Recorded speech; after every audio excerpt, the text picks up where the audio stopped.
Setelah kemarin kita membahas penjelasan umum invasi Rusia di Ukraina, dalam video kali ini kita akan membahas fase awal bagaimana Rusia menyerang Ukraina. Mari kita lihat bersama.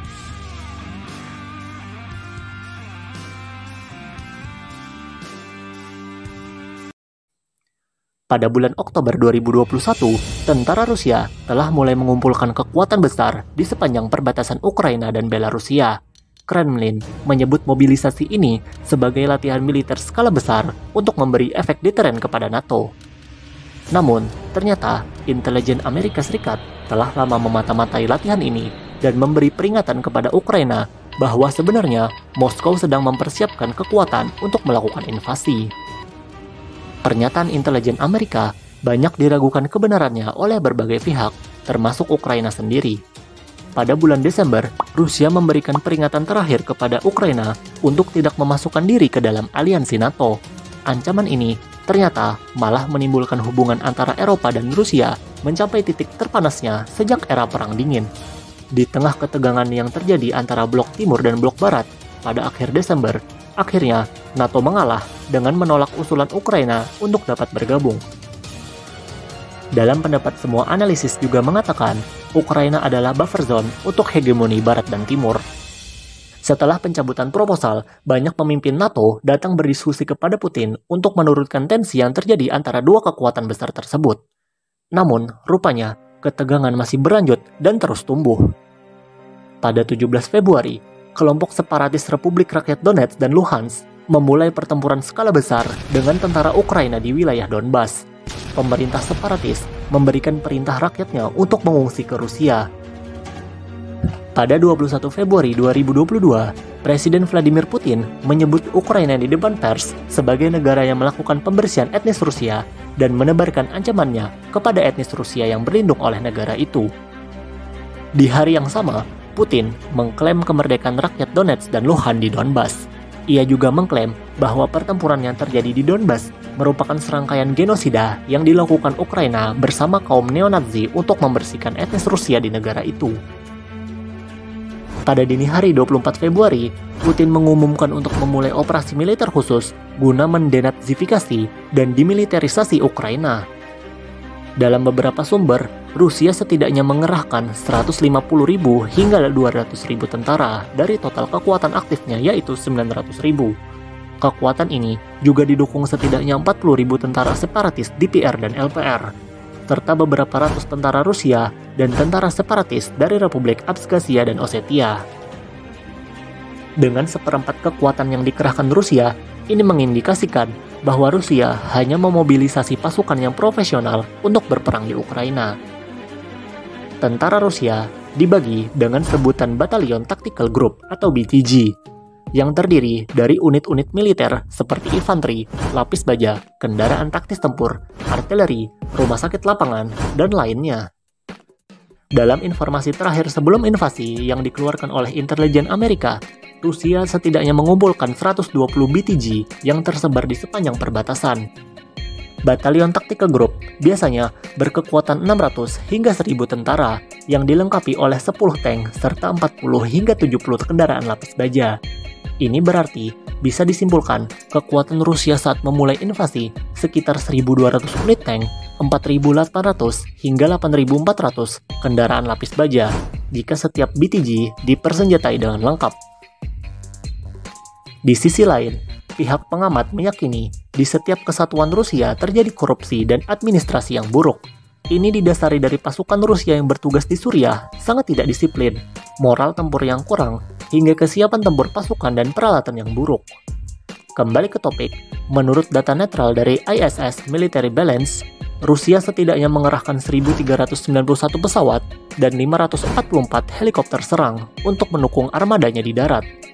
Untuk di pihak Ukraina sendiri, sebelum invasi, Ukraina memiliki 200.000 tentara aktif, 2.500 tank, 3.000 kendaraan lapis baja, 132 pesawat, dan 55 helikopter. Sejak Ukraina mengumumkan mobilisasi semesta untuk membantu pertahanan, kami juga mengasumsikan banyak rakyat Ukraina berpartisipasi dalam pembelaan negaranya. Dukungan internasional juga sangat besar. Ini dibuktikan terbentuknya dua brigadir internasional yang terdiri dari relawan dari kalangan veteran perang yang bertempur untuk Ukraina.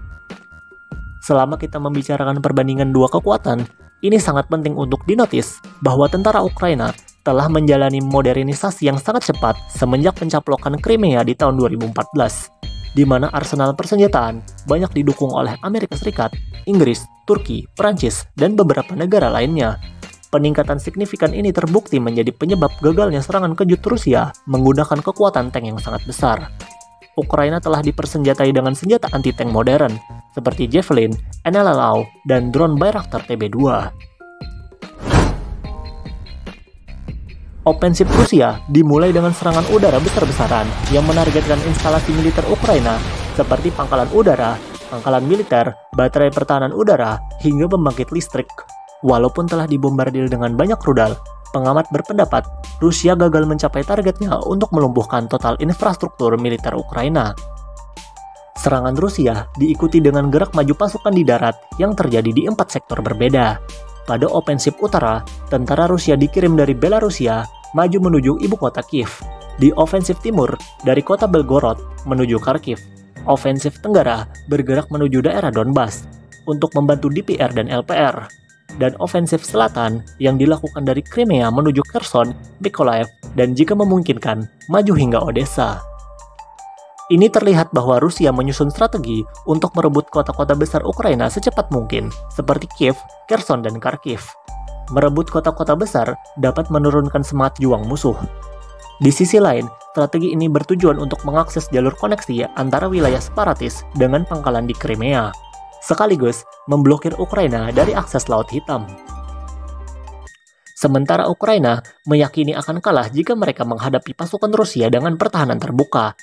Oleh karena itu, Ukraina menyusun strategi untuk bisa menghindari pertempuran langsung, mengumpan pasukan Rusia untuk perang di dalam kota, dan memotong jalur logistik Rusia dengan cara penyergapan yang terorganisir. Strategi ini sangat masuk akal untuk mempertahankan front Ukraina yang luas dalam menghadapi kekuatan Rusia yang sangat besar. Pada hari pertama invasi, Rusia membuat kemajuan signifikan di front selatan, di mana 58th Combat Arms Army atau CAA bergerak maju 60 km, memukul mundur brigadir kendaraan ke-57 Ukraina, dan menguasai kanal utara Crimea, serta mengancam kota Kherson. Pada front utara, Combined Arms Army ke-35 memasuki wilayah pembangkit listrik Chernobyl, sementara Combined Arms Army ke-36 menyerang Kiev dari wilayah Chernihiv. Brigadir tank pertama Ukraina menahan kemajuan divisi ini. Sementara CAA ke-41 menyerang ke arah Kiev melewati Sumy Oblast. Namun, divisi ini juga tertahan oleh brigadir kendaraan ke-56 Ukraina.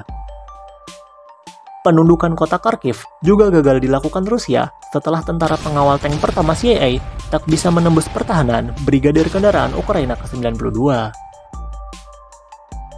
Rusia mencoba menyerang bandar Hostomel yang berisi pesawat Antonov dengan menerjunkan brigadir para radar ke-31 VDV, Elite Airborne Army.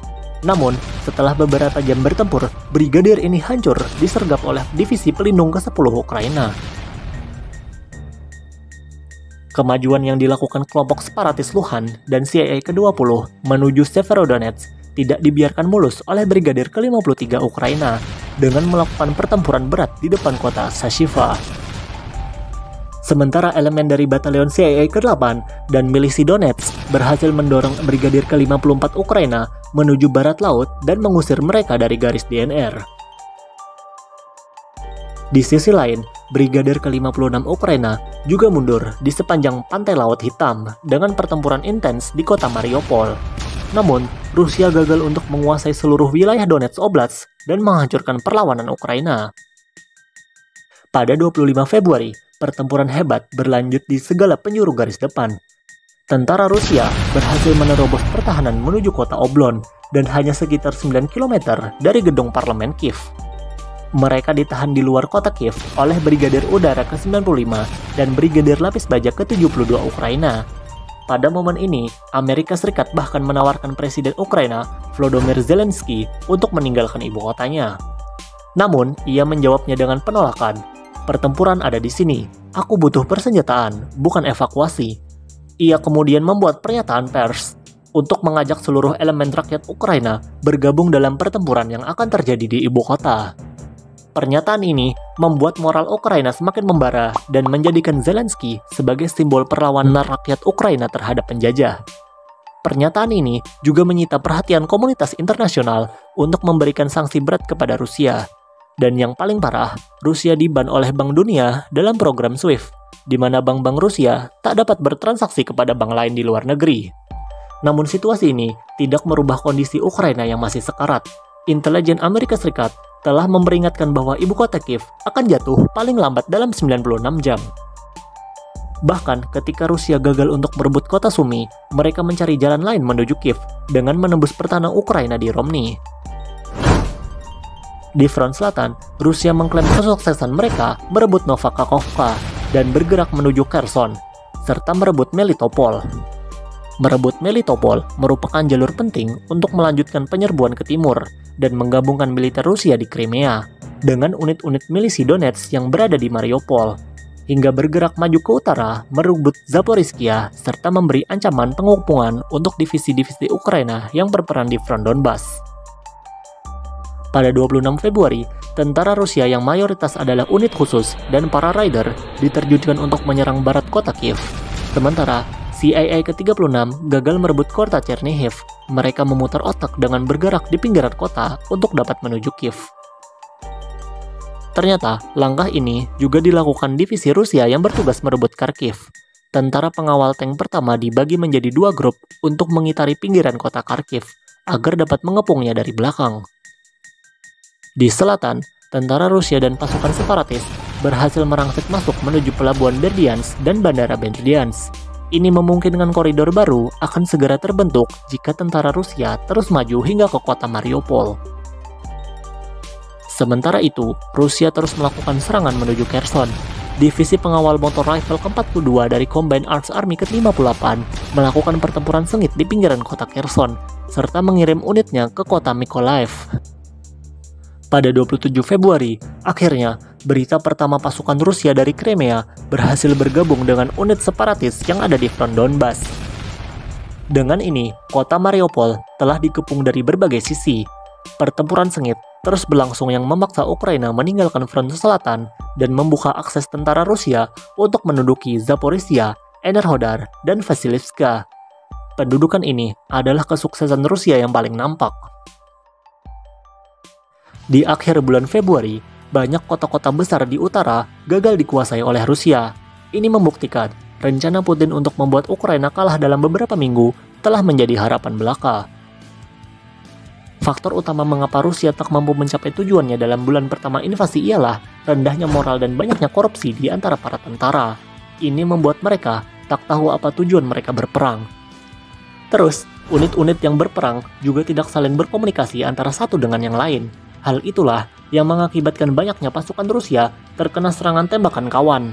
Logistik yang buruk juga menjadi faktor utama dalam gagalnya gerak maju cepat pasukan Kremlin. Ditambah taktik Ukraina yang mengincar jalur-jalur logistik dan melakukan banyak penyergapan pada garis belakang mereka. Kita akan menyambung edisi perang Rusia-Ukraina pada part selanjutnya.